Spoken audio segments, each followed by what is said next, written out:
Olá, eu sou o Dalton Ribeiro e este é o Dalton Cast, Liderança Estratégica, o podcast dos líderes que fazem a diferença. E nesse episódio, nós vamos falar sobre as diferenças entre uma estratégia de negócios raiz e uma estratégia de negócios Nutella. E aí, qual será a estratégia que você está utilizando no seu negócio?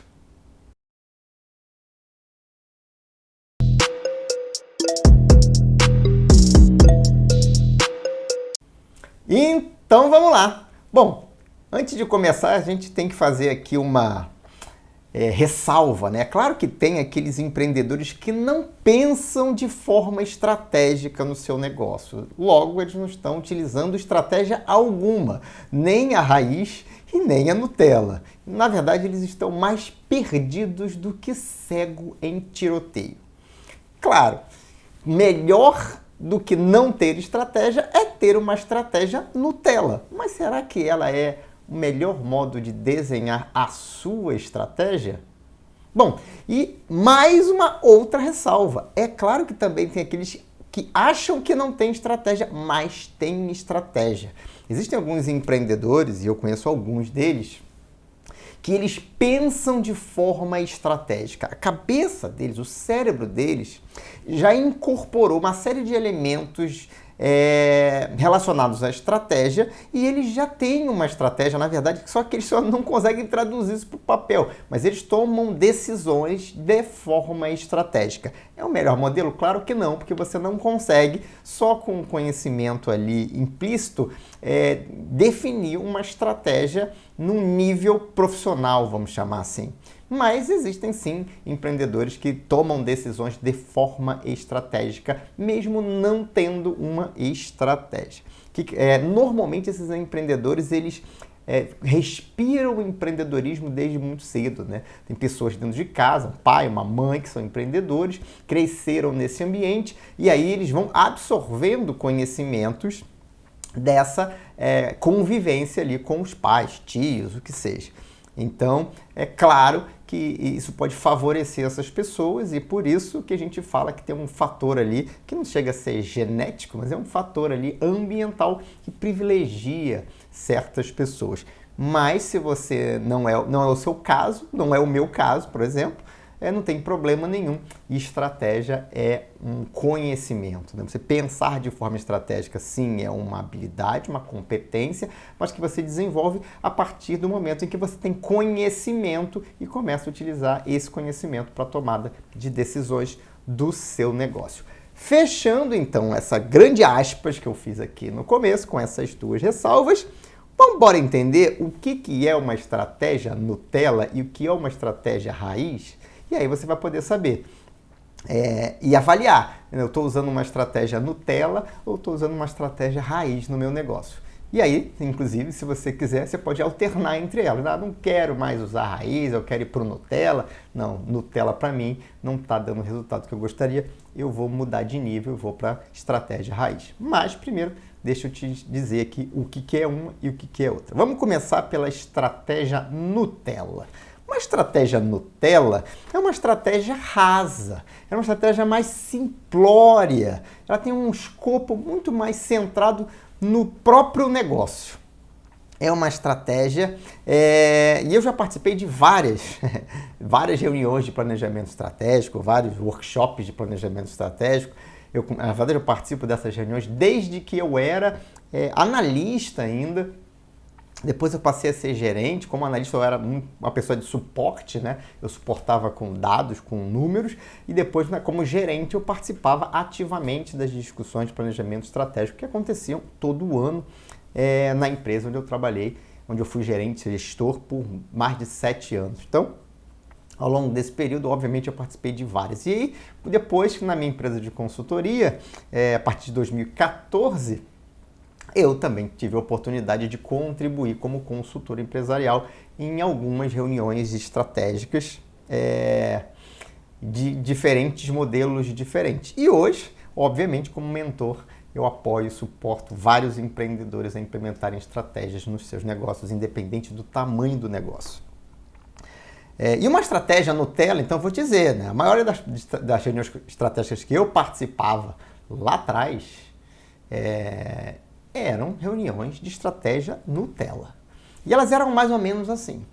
Você começa com uma análise do cenário macroeconômico, né? Principalmente se você tem ali implicações do dólar no seu negócio, taxa de crescimento, PIB. Então você faz ali uma projeção macroeconômica, uma análise macroeconômica, que obviamente é uma projeção, né? Está falando de futuro, está falando de estratégia, está olhando para frente. Você faz ali uma análise do mercado, normalmente ela tem média para baixa profundidade, é uma análise bem normalmente quantitativa, com dados que são dados públicos, e aí você faz uma análise ali superficial daquele mercado. Aí você normalmente parte ali para fazer um SWOT, faz ali uma análise SWOT, suas forças, suas fraquezas, oportunidades, ameaças, mas normalmente o que acontece é que essas reuniões são muito autocentradas, né? Então, pessoas adoram falar como elas são incríveis, como elas são boas nisso, boas naquilo. Fraqueza, é difícil, a gente só precisa melhorar um pouquinho aqui, outro pouquinho ali. É muito olhando para dentro e de uma maneira muito fechada. Então, é uma análise de SWOT razoável ali, né? Tem ali, a própria metodologia tem as suas limitações. Então, você faz ali uma análise SWOT, aí depois você define ali alguns objetivos estratégicos. Se você tem um BSC, ali você atualiza seu BSC. Se você usa uma outra metodologia que é muito parecida, você só muda os nomes, mas no final das contas é tudo a mesma coisa. Você define ali seus objetivos, seus indicadores, suas ações, o que você pode fazer para atingir aqueles objetivos. Faz ali uma priorização, o que é mais importante, o que vai trazer resultado a mais curto prazo, o que eu posso fazer que não dependo de investimentos ou de um orçamento muito grande. Aí você faz lá aquela priorização, tem também vários modelos de priorização, e a partir dali você cria o seu plano de ação e parte para a implementação. Bom, basicamente, uma estratégia Nutella ela tem essas etapas. E você vê que se você não tem estratégia nenhuma, já parece algo de extrema complexidade, né? Se você está saindo do nada, do estratégia nenhuma, uma estratégia Nutella já é um bom passo para você dar, né? Você já sai ali do zero para uma estratégia Nutella. E quais são as deficiências, então? Quais são os problemas de uma estratégia Nutella? A estratégia Nutella, como eu falei aqui agora, ela não avalia o mercado com profundidade.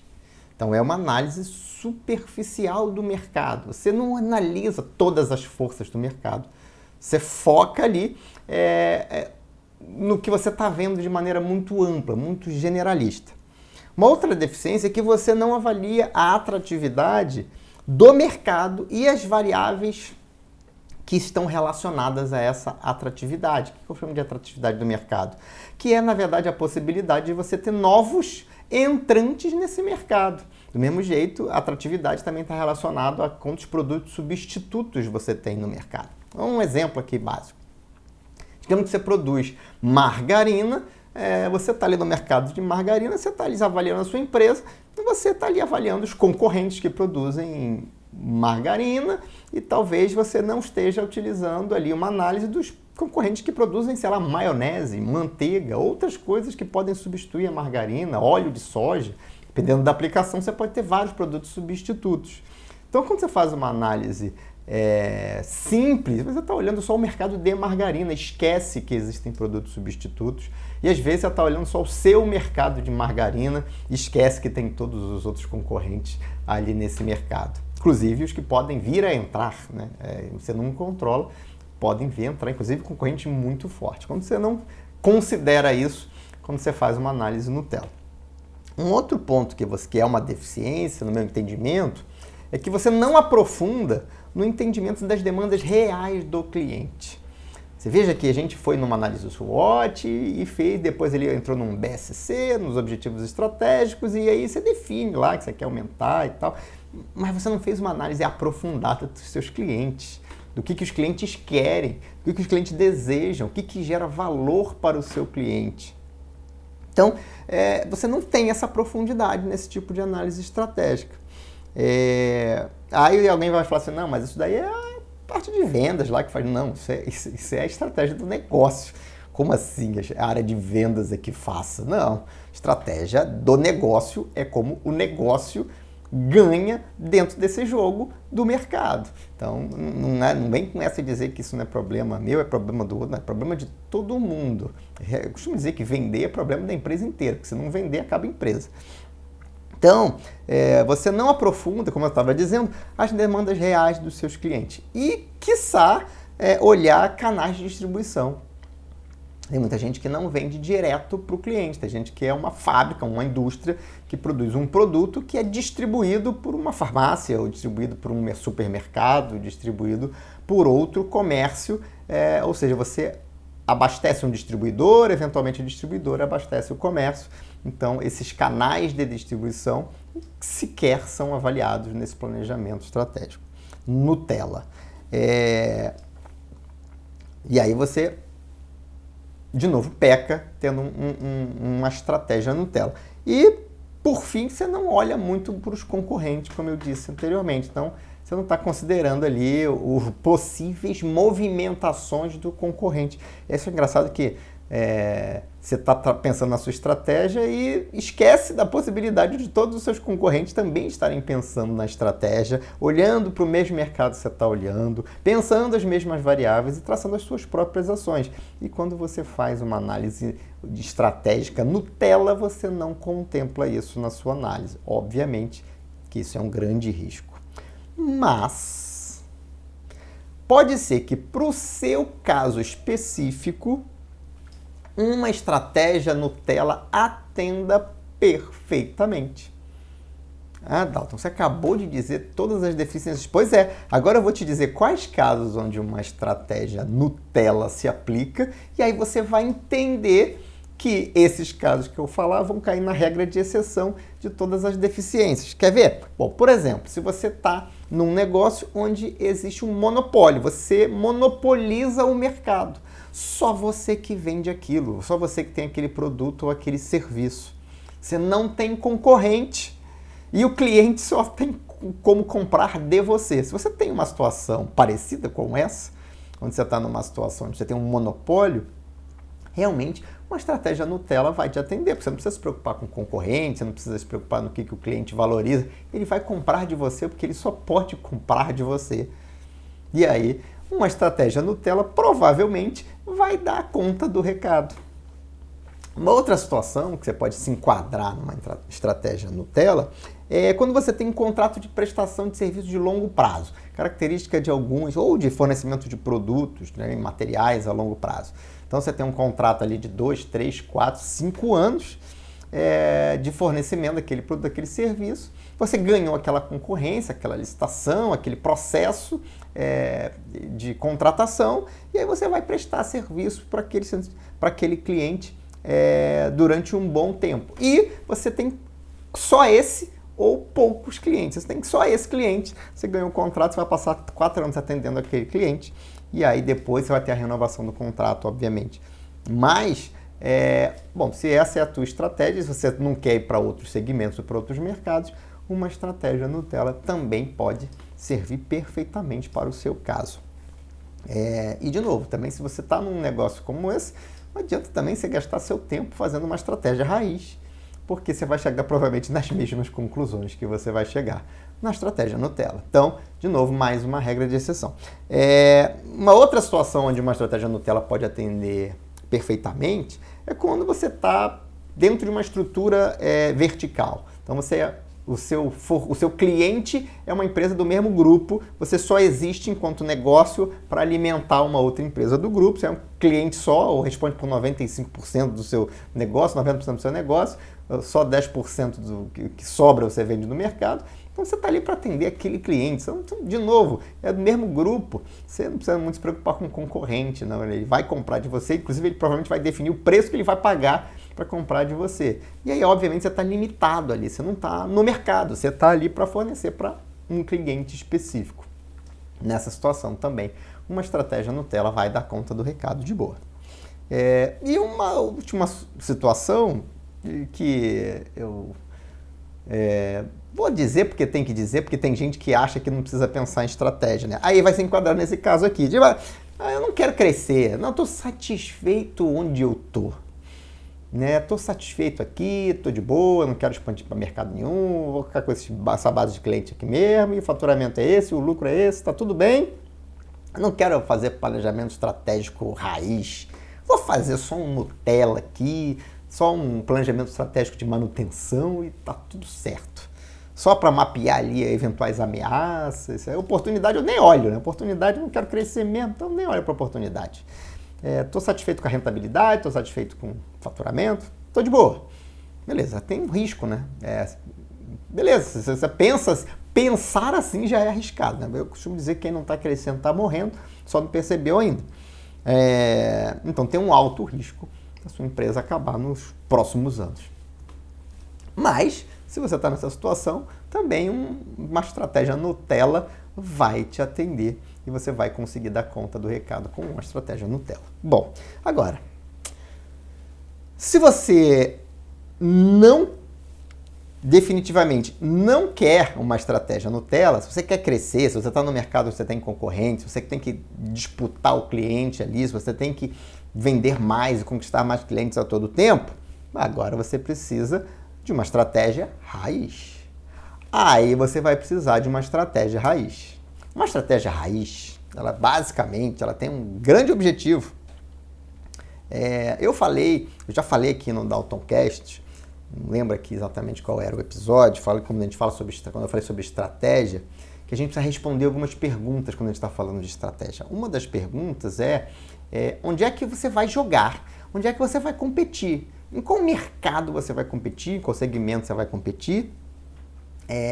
Em que nicho você vai jogar? Então você tem que definir aonde você vai jogar, né? Em que parte do mercado você vai atuar. E a gente obviamente está falando ali de público-alvo, basicamente. E a outra pergunta que você precisa responder é como é que você vai vencer? Como é que você vai vender para aquele público? Como é que você vai entrar naquele mercado, brigar com os concorrentes que lá estão ou que porventura irão entrar? Como é que você vai ganhar esse jogo? O jogo é quem vende mais, quem tem a maior fatia de mercado, quem domina o mercado, quem tem a preferência do cliente. Então, onde jogar e como vencer são perguntas estratégicas básicas, fundamentais, que todo dono de empresa precisa conhecer a resposta. Ele precisa se fazer essa pergunta, ele precisa conhecer a resposta. E obviamente que esse assunto é mais complexo, tem um podcast onde eu falo só sobre isso. Eu vou deixar aqui na descrição a referência, você pode ouvir esse podcast depois. Então, é preciso dessas definições. Segundo ponto beleza, uma vez que eu entendi essas definições, o que é agora uma estratégia raiz? Você falou da Nutella, Dalton. Agora explica aí como é que é uma estratégia raiz. Aí você vê se você está fazendo raiz ou não. Ou se você está fazendo ali meio Nutella, meio raiz, está ali pelo meio do caminho.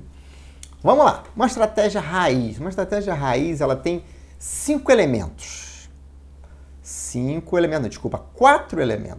elementos, eu vou falar daqui a pouquinho, que é relacionado à indústria. Então, uma estratégia raiz, ela tem 4 elementos principais.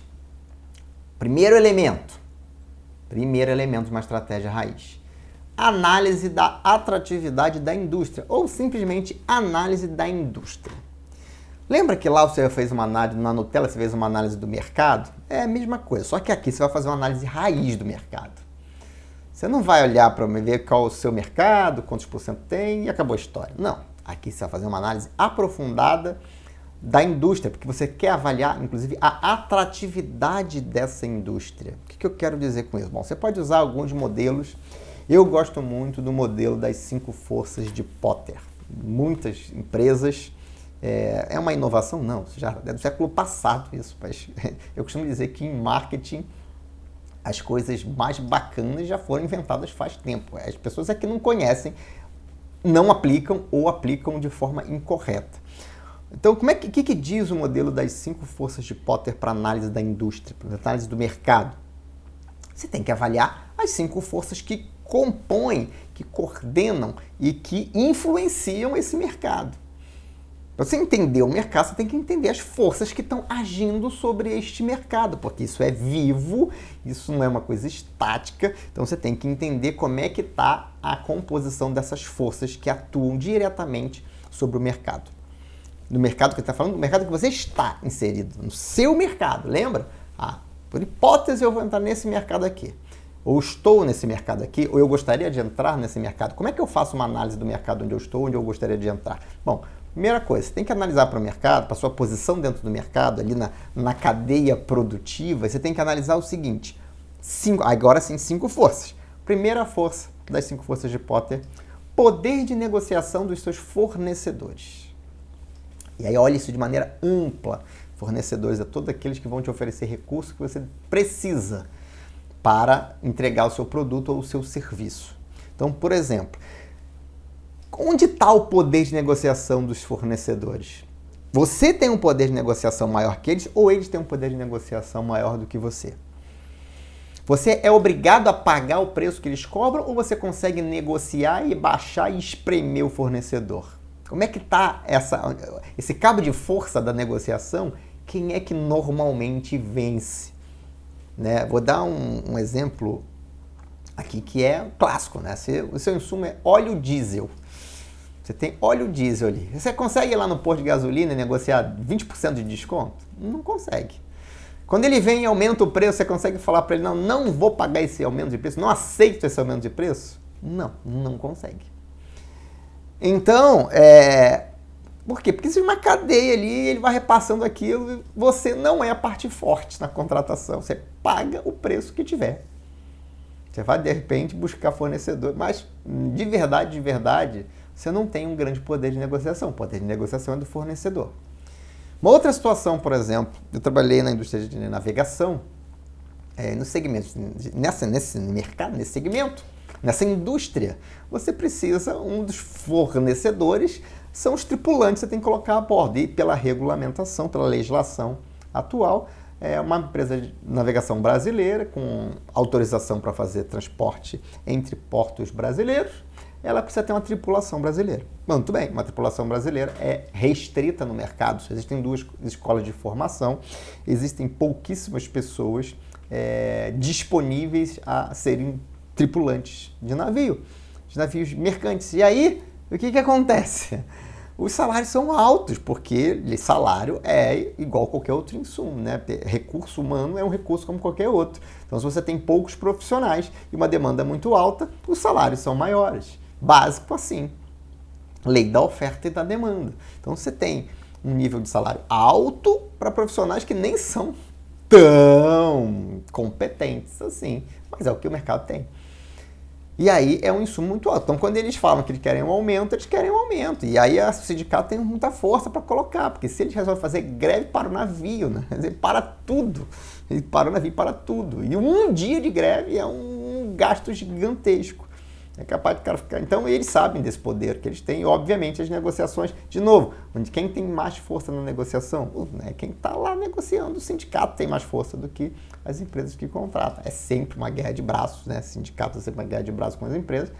Mas, de fato, quando você olha para o mercado, você tem poucas alternativas, você tem poucos profissionais no mercado. Então, você precisa muito mais deles do que eles precisam de você, porque eles podem fazer qualquer outra coisa da vida, né? Você precisa contratar um profissional com aquela certificação. Então, isso são exemplos de onde é que está o poder de negociação. Posso te dar vários outros. Né? Aí você tem que avaliar no seu negócio, no seu mercado, se você tem poder de negociação junto aos seus fornecedores ou se eles impõem o que eles querem e você meio que tem que segurar a tua onda. Aí você vai agora para a segunda força de Potter, poder de negociação com os seus clientes. E aí, como é que é o poder de negociação que você tem com os seus clientes? Você consegue, numa briga, um cabo de força, impor o seu preço? Ou o seu cliente te esmaga e paga mesmo o que ele quer pagar para você? Aí você tem que fazer análise. No seu mercado, isso não é uma coisa que acontece só com você. Isso é uma questão do mercado, uma estrutura, um componente do mercado. O mercado é assim. O poder está na mão de quem compra ou de quem vende, o mercado onde você está inserido. Como é que você consegue repassar eventualmente um aumento de preço do seu fornecedor, ou você fica ali com a sua margem esmagada. Se você está num segmento, esse é o pior dos cenários, né? Você está num segmento onde o poder de negociação está com os fornecedores, o poder de negociação do fornecedor é alto, você não tem poder algum, ele impõe, e o do cliente também é alto. Você está entre a rocha e o mar ali, você é o marisco que está ali sendo detonado. É um mercado, como é que é esse mercado? É um mercado atrativo ou não? Tem muita gente querendo entrar no mercado desse para se lascar junto com você ou não? Só se a pessoa não conhecer, não fizer essa análise, né? Então não é um mercado fácil, é um mercado de margens reduzidas. Pode se dar muito bem nesse mercado? Pode, mas você sabe que este mercado onde você está tende a ser um mercado de margens reduzidas e que podem ser cada vez mais reduzidas, já que você tem pouco poder. E aí, obviamente, que a sua estratégia tem que contemplar isso numa situação como essa. Como é que isso é uma realidade? Como é que eu vou me posicionar de forma a vencer num jogo como esse? E, obviamente, existem soluções para tudo, né? Só menos para a morte, né? Agora, então, mas isso, e aí você tem que se considerar, você tem que ter uma estratégia que é uma estratégia para esse tipo de situação. Então, segunda força, poder de negociação dos clientes. Terceira força de Potter, para análise da indústria, é a ameaça de novos entrantes. Esse mercado é um mercado que qualquer um pode entrar ou é um mercado difícil de entrar um novo player? Vamos pegar um exemplo. Você está entrando, eu vou abrir um negócio de locação de automóveis. É um mercado que é fácil entrar novos entrantes? Sim, muito fácil. Você quer comprar carro, se tiver dinheiro para comprar os carros, ele compra os carros e bota lá para alugar. É relativamente fácil, porque você precisa do capital. E se você precisa, isso é um negócio, você precisa da rentabilidade. Quando você vai ali para a planilha, você percebe que um negócio desse é sustentável e se é um negócio que faz sentido, ele tem que ter pelo menos uma frota de X carros. Então, precisa de um capital inicial de 10x ou 20x. Bom, legal. Então agora você sabe que qualquer um que tem esses 20x consegue entrar no mercado. Existem mercados que são mais fechados, né? É fácil abrir um banco? Eu quero abrir um banco. Não, abrir um banco não é uma operação fácil. Você pode abrir uma fintech, né? Abriram dezenas, se não centenas delas nos últimos anos. Mas um banco de varejo ou banco de investimentos não é um negócio fácil. Você tem que ter, obviamente, além do capital, expertise, e é um mercado extremamente regulado. Você tem várias regras ali, tem uma questão de credibilidade e confiança, ou seja, não é um mercado tão fácil para você entrar. Então, você tem mercados mais fáceis de entrar e mercados menos fáceis de entrar. No mercado que você está, é fácil o cara abrir uma lojinha ali do lado da sua e ser seu concorrente? Ou não? E aí tem, obviamente, além dos concorrentes, você tem ameaça dos substitutos. Aí você tem nível de ameaça dos substitutos. De novo, lembra?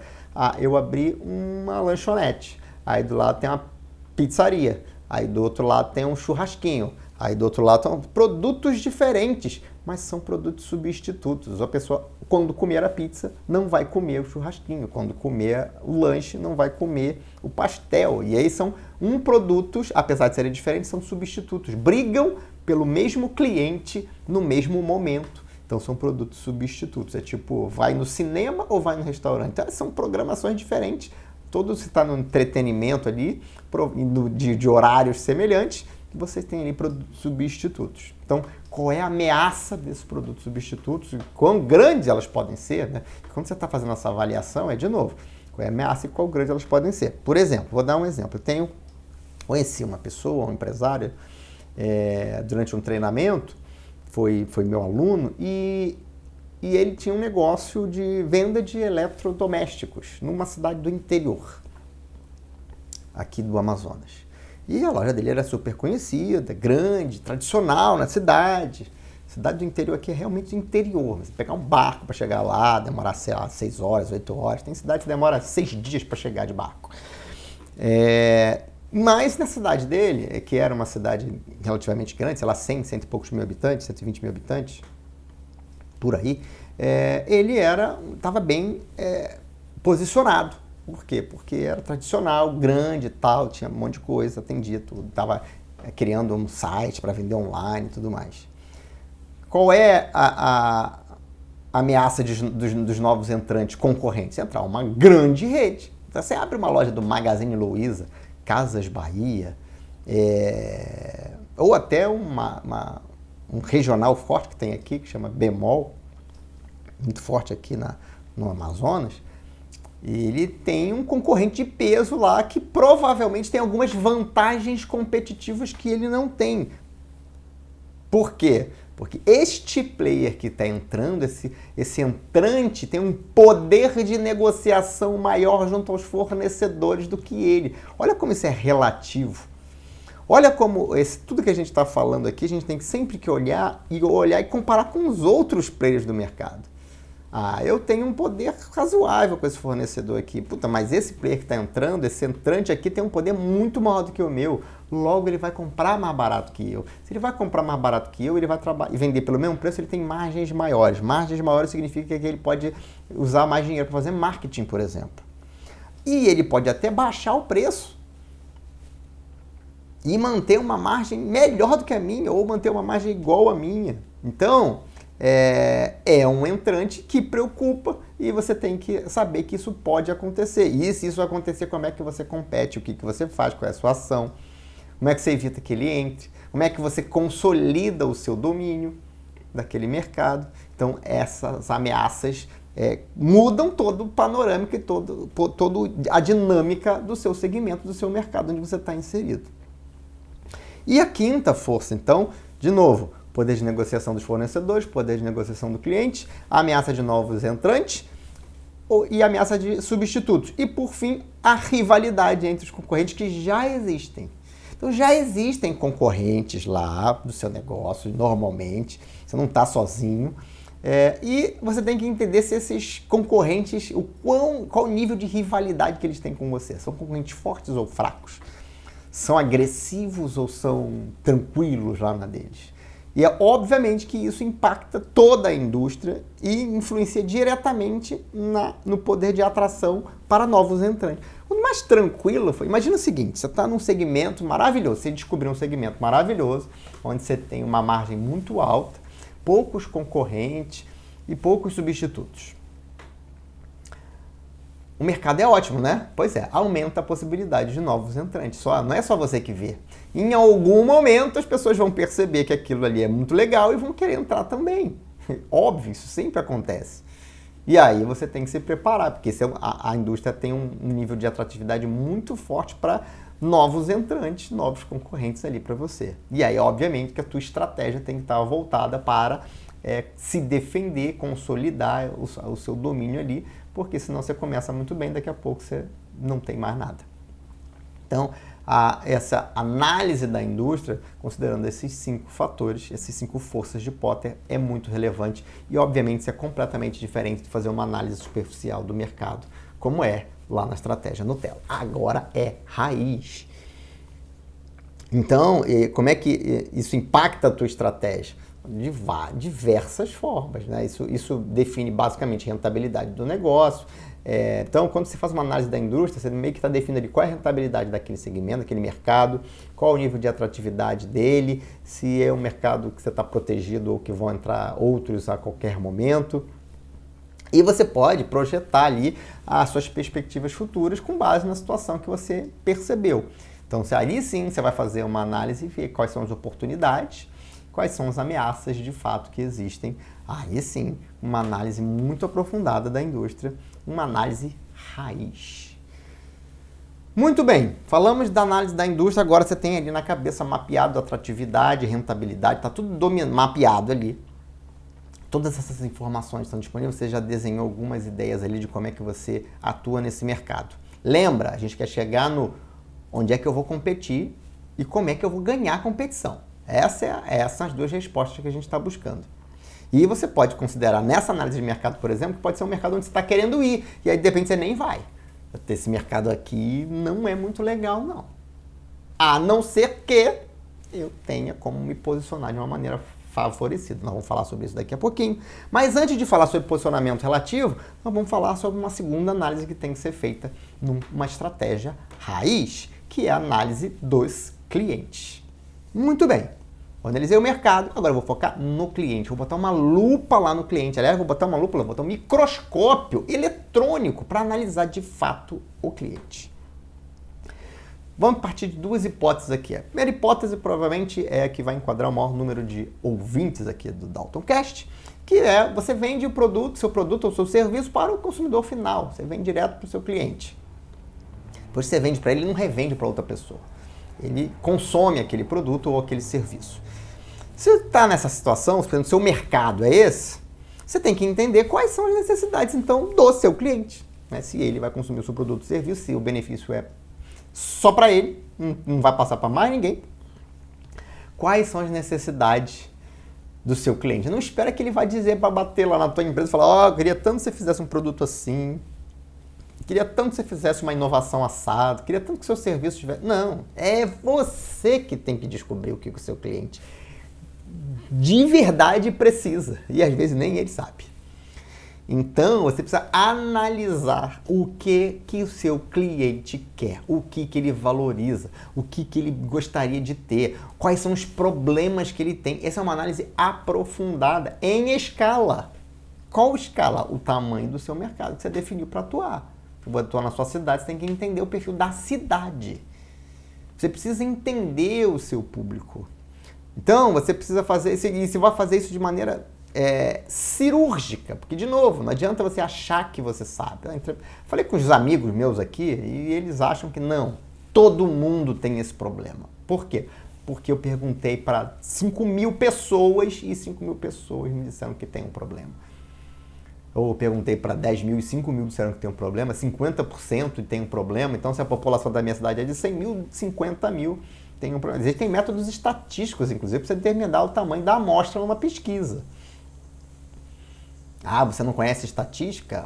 Usa inteligência artificial, pergunta lá no ChatGPT como é que você calcula o tamanho de amostra para determinada pesquisa, determinados parâmetros, e ele vai te dar. Ou pergunta quais são os parâmetros.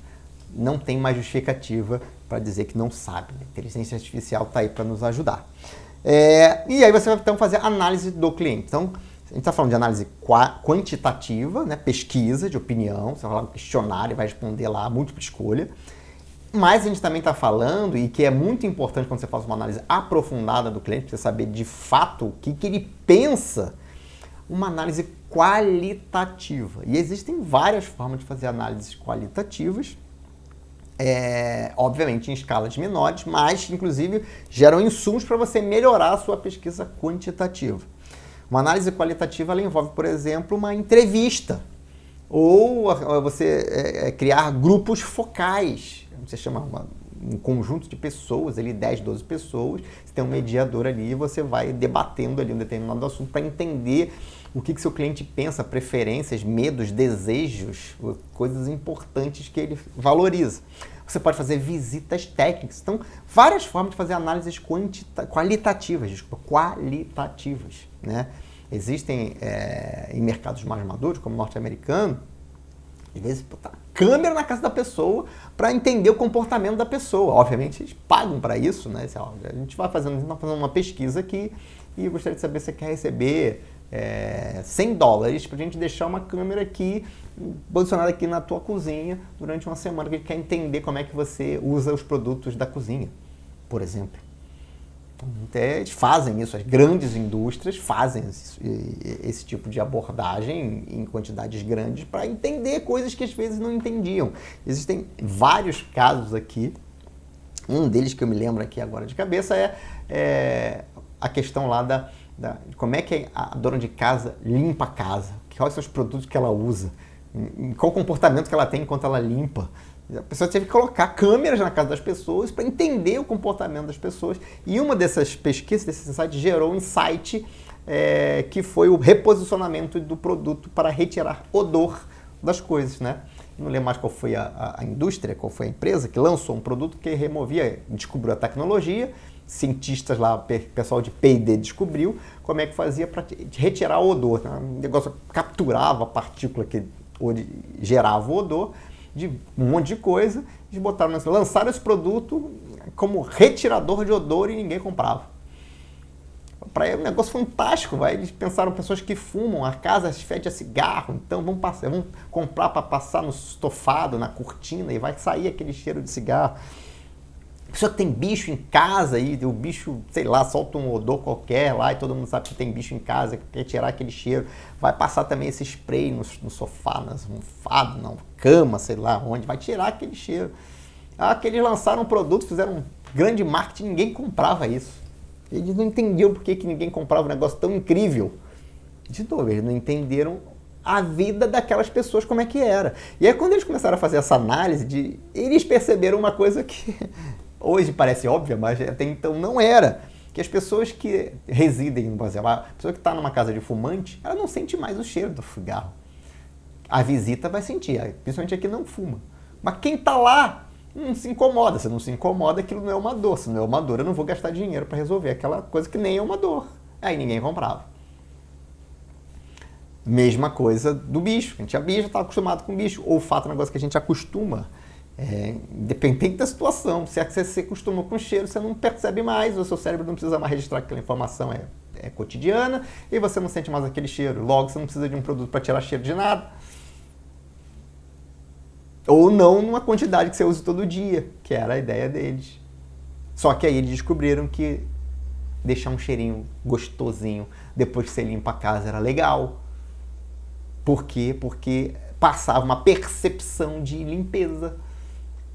Mesmo que não estivesse limpo, mas passava a percepção de limpeza. Tá cheiroso, tá limpo. O cérebro faz essa analogia. Eles perceberam isso como? Analisando donas de casa limpando as suas casas. E que elas olhavam depois de limpar para o cômodo, tudo organizado, tudo limpinho, tinham orgulho daquilo. E se tivesse um cheirinho de limpeza? Alguém teve uma sacada. E aí passou a ter odor. Remove o cheiro e deixa outro cheiro. Beleza, mas eu nem quero saber se remove aquele outro odor. Mas se deixa um odor gostoso, que é associado automaticamente à limpeza, à higiene, a coisas bem feitas, bem cuidadas, o dono de casa queria comprar. E aí está o produto até hoje. Hoje em dia tem vários outros fabricantes. Algo que só é descoberto quando você, de novo, entra na vida do cliente. Por isso da importância de fazer análises qualitativas. Dalton, muito legal. Como é que eu faço isso? Bom, vamos para a prática. Depende do seu negócio, depende do seu segmento. De novo, tem resposta. Então, o que a gente está falando? Basicamente, quando está falando de análise de cliente, descobrir o que é importante para o cliente, que você não está oferecendo e que nem tem ninguém oferecendo. Aí está a mágica do negócio. Quando você vai fazer uma análise aprofundada do cliente, você descobre necessidades do cliente que ninguém está atendendo. Aquilo que a gente chama de estratégia do Oceano Azul, que é a mesma coisa, que você faz do mesmo jeito, entendendo quais são os pontos de geração do valor, na opinião do cliente, e que ninguém está atendendo. Aí você entra naquele negócio sozinho. É claro que as pessoas vão, depois de um tempo, seguir o seu caminho, mas enquanto isso você está nadando num oceano onde não existe concorrente.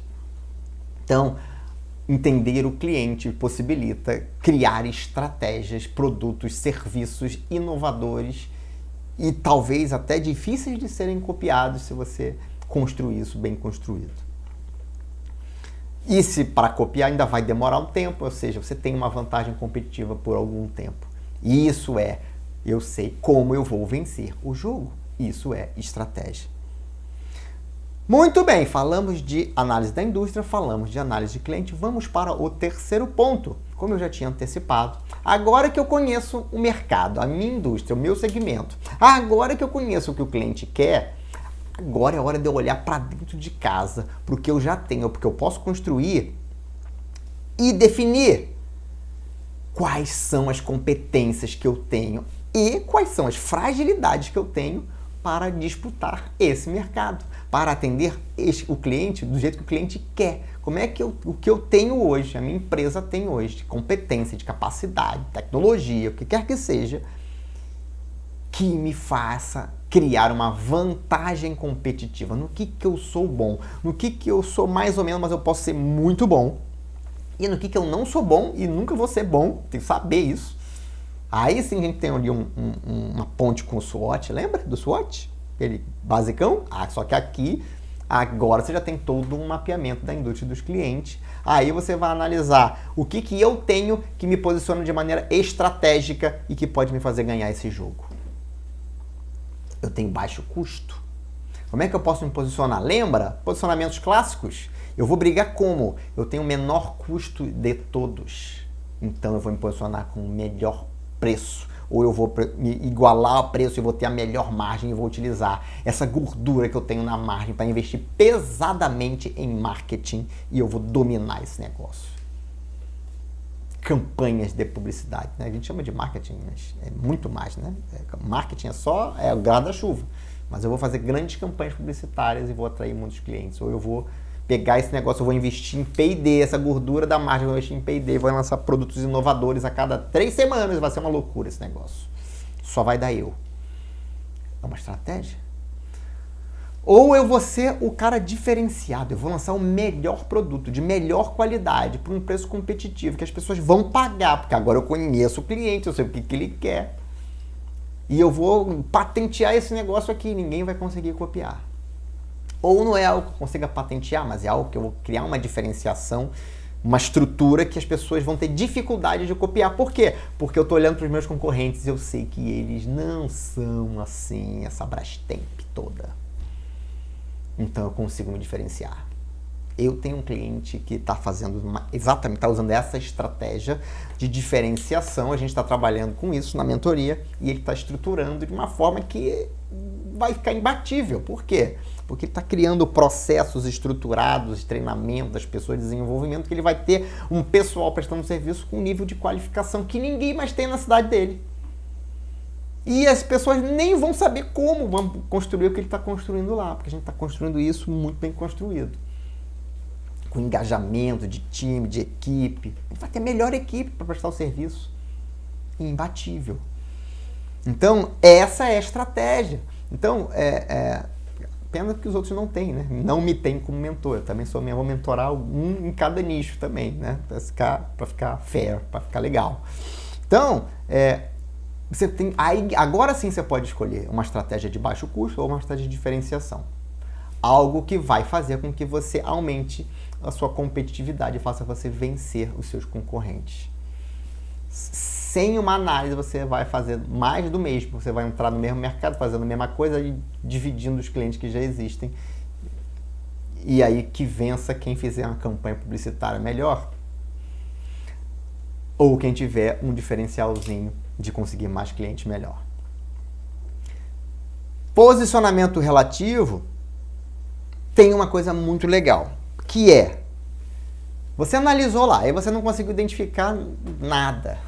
Eu não tenho nenhuma vantagem competitiva, eu não tenho o menor custo e eu não tenho as competências para gerar diferenciação. E agora, Dalton, o que eu faço? Aí você vai de novo fazer uma retroalimentação. E se você segmentar o mercado de maneira diferente? Do jeito que você fez, você não tem diferencial. Mas e se você segmentar de forma diferente o mercado? E ao segmentar o mercado diferente, você vai fazer uma análise da indústria de novo, só que agora com um novo cenário, onde você segmentou aquele mercado. E aí depois que você fizer uma análise da indústria, você vai refazer a análise de cliente, porque agora está em um segmento específico. E talvez nesse segmento específico você tenha sim uma vantagem competitiva. Ou você pode desenvolver uma vantagem competitiva para este segmento. E aí, nesse segmento, você vai ser uma estratégia de, por exemplo, diferenciação. Então, veja, análise de posicionamento relativo é fundamental para você saber como você vai vencer um jogo da competição. Então, quando você está num jogo onde você não tem vantagem, olha, com uma estratégia você pode mudar o jogo. Olha que legal, você pode mudar o jogo. Você pode mudar o jogo para se favorecer. Talvez seja o único lugar onde isso seja legal, mas você pode. Num mercado aberto, capitalismo que a gente vive hoje, você pode mudar o jogo. Como é que eu mudo o jogo? Eu vejo uma coisa que ninguém está vendo. Eu crio um mercado novo. Eu segmento de uma forma diferente. Eu atendo um nicho específico. E nesse nicho específico eu sou imbatível. Por isso que as pessoas falam de você trabalhar com nicho, segmentar e tudo mais, aqui está tudo o que embasa isso que todo mundo fala. Vem de uma análise estratégica. E aí você pode ficar repetindo lá, que você tem que nichar, Agora você está entendendo. Por que você tem que nichar? Porque você precisa ter uma vantagem estratégica. Se você não tem uma vantagem estratégica, a competição é muito mais difícil. E aí você não vai vencer. E se não vai vencer, a estratégia não é boa. Se você não tem uma estratégia para vencer, muda a sua estratégia.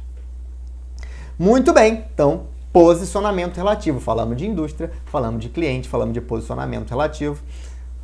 E, por fim, o quarto elemento que às vezes é muito esquecido aí das estratégias, que é a sua concorrência. É claro que a gente está trabalhando aqui e talvez o seu concorrente esteja ouvindo esse podcast também. E aí pode ser que ele implemente isso mais rápido do que você. E pode ser que ele seja mais bem sucedido que você. Você precisa considerar a concorrência, mesmo que ela não esteja ouvindo esse podcast. A concorrência, e aí como é que eu faço a análise da concorrência? Bom, você tem que analisar duas coisas. Como é que a concorrência atua atualmente, e aí você analisou quando você fez a análise de posicionamento relativo. Só que você vai lançar mão de uma estratégia e a tua concorrência não vai ficar de braço cruzado esperando para ver o que vai acontecer. Ela vai perceber, talvez demore mais tempo, talvez demore menos tempo, ela vai perceber o seu movimento estratégico e ela vai contra-atacar, ou para defender o mercado que você está em tomar dela, ou para copiar o que você está fazendo para tentar ganhar mercado, também disputar esse mercado novo, ou para tentar avançar em cima de você, porque ela está achando que você está de bobeira na tomateira. Então, os seus concorrentes também estão se movimentando. Lembra? É dinâmico esse negócio, não é estático. Então, que movimentos o seu concorrente está fazendo? Que movimentos ele pode vir a fazer de forma independente? E que movimentos ele pode fazer vendo o movimento que você está fazendo? É claro que a gente está falando de hipóteses, é uma análise conjectural. Eu estou conjecturando aqui, imaginando o que pode acontecer, o que ele está fazendo. Eu posso até tentar investigar o que ele está fazendo hoje, mas o que ele vai fazer não adianta, eu não sei. Eu vou ter que fazer primeiro para esperar o movimento dele. É tipo o xadrez, né? Você faz o movimento, espera o outro fazer. E aí o seu movimento depende do movimento que ele fez. E aí, se você está falando de estratégia, você tem que antecipar, né? Tem que antecipar pelo menos as probabilidades, as hipóteses. Que movimento ele pode fazer? Ele pode fazer esses 3 movimentos aqui. Mas, provavelmente, dado o histórico de tomada de decisão dele no passado em situações semelhantes, por exemplo, acho que ele vai tomar essa decisão. Então, eu vou me preparar para já contra-atacar o contra-ataque dele. Então, isso é uma análise da concorrência. Cenários e ações em cima de probabilidades. O que eu faço se ele fizer isso? O que eu faço quando ele fizer aquilo? Algumas coisas é só quando, né? Porque ele vai fazer com certeza. De novo, certeza? Não, mas alto nível de probabilidade. Às vezes até porque você conhece, né, pessoalmente o empresário que está do outro lado da mesa, que é o concorrente seu. Você até às vezes conversa com ele, se encontra com ele, participam do mesmo ali associação e tudo mais. Não tem problema nenhum. Quanto melhor você conhecer o seu concorrente, quanto mais você conhecer o seu concorrente, melhor. E aí você começa a definir a tua estratégia do tabuleiro ali. Se ele fizer isso, eu vou para cá. Se ele fizer aquilo, eu vou para lá. Ou eu vou fazer isso e vou antecipar esse movimento dele e ele vai ficar sem ação nenhuma. Isso é estratégia. De novo, isso é estratégia. Se você não está analisando sua concorrente, você não está fazendo isso de forma direita. E você pode, inclusive, usar essas análises para saber como é que eu entro no mercado novo, né? Porque quando você entra no mercado que está tendo outros players, eles vão reagir a você, óbvio que vão. Agora, como eles vão reagir a você? Até tem um caso que eu li há pouco tempo, e aí eu me lembro. Eu vou contar para vocês aqui. A P&G, a Procter & Gamble, estava querendo entrar no mercado de detergente, sabe? Detergente de louça, né? De lavar louça. Mercado de detergente lá no Japão. A P&G não tinha uma marca bem posicionada lá no Japão, nem estava atuando nesse segmento de detergente. Ela queria expandir o segmento de limpeza de cozinha e ela queria entrar no Japão, e o Japão tinha dois grandes concorrentes lá, duas grandes empresas que estavam dominando o mercado. Duas marcas, a marca Kao e a marca Lion. Essas duas marcas dominavam o mercado japonês, meio que dividiam ali o mercado. Quando a P&G fez a análise, ela analisando lá os concorrentes, ela viu que os concorrentes atuavam de que jeito neste mercado? Eles atuavam com um produto de detergente diluído. Vendiam isso em embalagens enormes. E aí, fazendo uma análise desse segmento, e aí fazendo uma análise do cliente, e olhando para as suas competências, a P&G falou assim, olha, eu tenho aqui uma tecnologia de desengordurante, química, né? Que permite que eu trabalhe com um produto extremamente concentrado, com embalagens menores, com um nível de eficiência maior do que esses produtos que estão lá. Se eu oferecer o meu produto concentrado, olha, vai ser mais fácil de carregar, vai ser mais barato quando o japonês fizer a conta da eficiência, e é um negócio novo, com uma tecnologia muito melhor. Eu tenho as competências para dominar esse mercado. E, de fato, ela tinha. Os concorrentes estavam, em termos de desenvolvimento tecnológico, em termos de... muito atrás. Então, ela olhou assim, vou entrar nesse mercado. Só que ela precisava imaginar o que poderia acontecer. Porque entrar no mercado exige, obviamente, um esforço logístico de posicionar o seu produto, distribuidores e tudo mais. Existe você ter que fazer campanha publicitária que ninguém conhece, agora você tem que conhecer. Então tem um investimento, obviamente, para você entrar no mercado. E aí que você vai fazer um investimento, você tem que pensar o que pode acontecer. E estratégia. E aí eles falam assim, bom, a gente vai colocar o nosso produto concentrado lá. O que pode acontecer? Eles vão reagir, né? Óbvio, eles estão dominando o mercado, entrou um concorrente novo, eles vão reagir. Como é que eles podem reagir? Bom, eles podem desenvolver um produto concentrado. Vai demorar um tempo, mas eles podem desenvolver um produto concentrado e vender uma embalagem parecida com a nossa e tal. Como eles já são mais conhecidos, eles têm uma vantagem estratégica, já têm os seus mercados consolidados. A gente vai ficar enfraquecido, não vamos ganhar nada. Vai dar ruim esse negócio. Só que eles podem fazer isso de dois jeitos. Eles podem atuar mantendo o produto que eles têm e lançando só um adicional para tentar se posicionar ali no concentrado. Eles vão ter que fazer as duas coisas. Divisão de atenção, divisão de foco. Eu vou dizer para o cliente comprar o grande diluído ou o pequeno concentrado. E agora? Como é que eu brigo na comunicação com o meu cliente, fazendo dois produtos diferentes, das duas embalagens? Aumentei o meu custo, agora tem duas embalagens, agora tudo estava pensado para a embalagem grande, agora tem que pensar em embalagem pequena, toda a logística tem que ser revista. E agora? Bom, é uma possibilidade, eles podem fazer um produto. Ou eles podem continuar só com o diluído lá e tentar dizer que o deles é melhor. E eu tenho uma vantagem aqui se eles fizerem isso. Esse é o melhor cenário. O pior cenário, tem um outro cenário que é, eles param de fazer o grande diluído, focam toda a energia para fazer o concentrado e entram brigando comigo no concentrado. Esse era o pior cenário para a P&G. Por quê? Porque aí você teria uma marca conhecida focando só num produto, focando todas as forças para brigar com ela. Bom, aí veio o time lá que conhecia a Ásia, né? O time da P&G Ásia, falou assim, olha, pelo que a gente conhece desses caras, eles não vão entender o tamanho da competição, eles vão tentar lançar um produto secundário, concentrado, e eles vão dividir os esforços. E enquanto eles estiverem fazendo isso, a gente vai nadar de braçada. Porque eles vão ter que dividir esforço e vão ficar meio perdidos, e a gente vai entrar com tudo no concentrado. E o nosso concentrado é muito bom, o cliente vai experimentar, vai trocar de marca. Eu acho que a hipótese mais provável é que eles vão dividir os esforços. E foi exatamente o que os japoneses fizeram.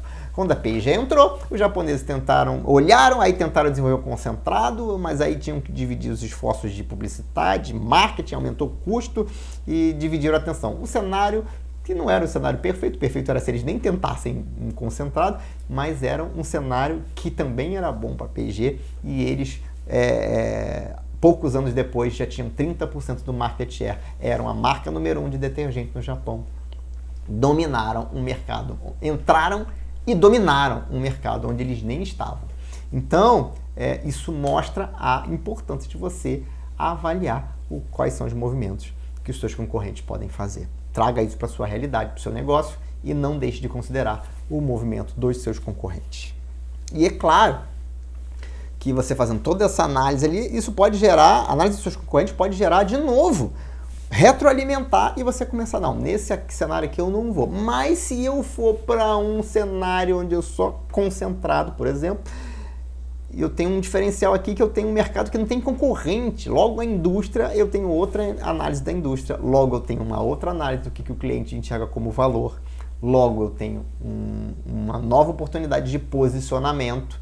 E aí eu acabo com os meus concorrentes. Né? Eu posso criar um mercado novo onde eu não tenho concorrente. Eu analisei meus concorrentes, eles são muito ferozes. E se eu for para um mercado que meus concorrentes não estão olhando, não estão vendo, e eu entro lá antes deles, eu domino tudo lá. Quando eles perceberem, eu sou o número 1 daquele segmento. Então, de novo, cada uma das análises que você faz retroalimenta as suas análises anteriores. Isso é um processo interativo. Obviamente, isso não é uma coisa que você vai fazer numa tarde de sábado.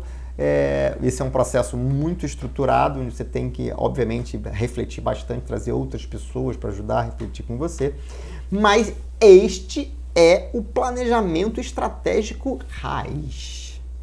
Se você quer definições claras de onde jogar e como vencer, se você já não está mais no nívelzinho ali de joguinho baixo, você quer ir para um jogo mais alto, se você quer fazer apostas maiores, alavancar, fazer seu negócio crescer, você tem que pensar em partir para uma estratégia raiz. E aí, qual é o planejamento estratégico que você está utilizando hoje aí no seu negócio? É do Tela? Nenhum deles está fazendo nada de estratégia? Ou é o raiz?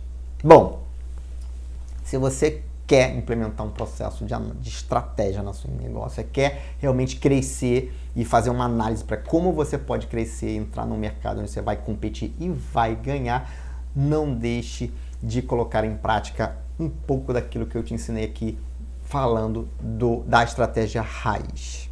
E se você precisar de ajuda nessas definições, nessa implementação, ajudar a pensar o negócio, manda uma mensagem para mim que a gente marca, bate um papo e quem sabe eu posso te ajudar a começar a vislumbrar o desenho de uma estratégia raiz, a desbloquear aí a sua mente e a te ajudar a pensar de maneira mais estratégica, utilizando uma abordagem utilizada pelas maiores empresas do mundo que enfrentam os maiores concorrentes do mundo. Essa aqui é estratégia raiz, estratégia de empresa grande. Se você precisar de ajuda, liga para mim, manda uma mensagem, a gente marca um bate-papo online, não importa onde você esteja, eu atendo gente de Minas, do Rio Grande do Sul, do Maranhão, do Amazonas, não existe limitação geográfica, e a gente bate um papo.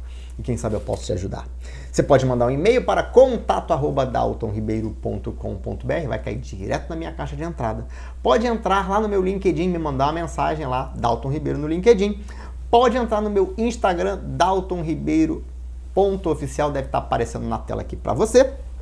Ou pode entrar no site daltonribeiro.com.br e lá tem todos os meus contatos, você também consegue mandar mensagem pelo WhatsApp. Se você gostou desse episódio, se você curtiu, não esqueça de avaliar antes de sair aqui do aplicativo. E o Daltoncast está disponível em todas as principais plataformas de podcast e também no YouTube, se você quiser assistir a versão com vídeo. Este foi mais um episódio do Daltoncast Liderança Estratégica, o podcast dos líderes que fazem a diferença. Muito obrigado pela sua audiência, um grande abraço e até o próximo episódio.